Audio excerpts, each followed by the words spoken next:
अस्सलाम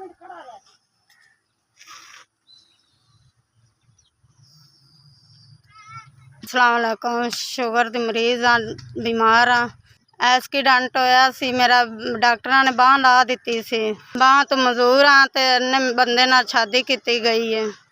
मियाँ भी अखां तो नबीना है ते गरीब आदमी है। जट्टां च कम करदा है ते बड़ी मजदूरी थोड़ी मिलदी है। माड़े बंदे हैं, गुजारा नहीं हुंदा। 4 बच्चे ने ते मैं भी मजदूरी करनी आ, सौदे दो घरां दे लिया के देनी आ ते खाने आ, बस सही है। बड़े परेशान हैं, दवाइयां जोगे नहीं हैं, खर्चे नहीं पूरे हुंदे। की करी, गरीब आदमी है, रोटी नहीं पूरी हो रही। शुगर दी मरीज हाँ, दवाइयां नहीं आ रही मेरियां। दुख सुनाइए कोई सुनदा ही नहीं है। साडी मदद कर दिओ, असीं तुहानूं दुआ देंगे। मेहरबानी है, अल्लाह तुहाडे बच्चों नूं सलामत रखे ते तंदुरुस्ती होवे तुहाडी। अल्लाह तुहाडे कारोबार दी खैर करे, घर बार दी खैर करे, उम्र देवे।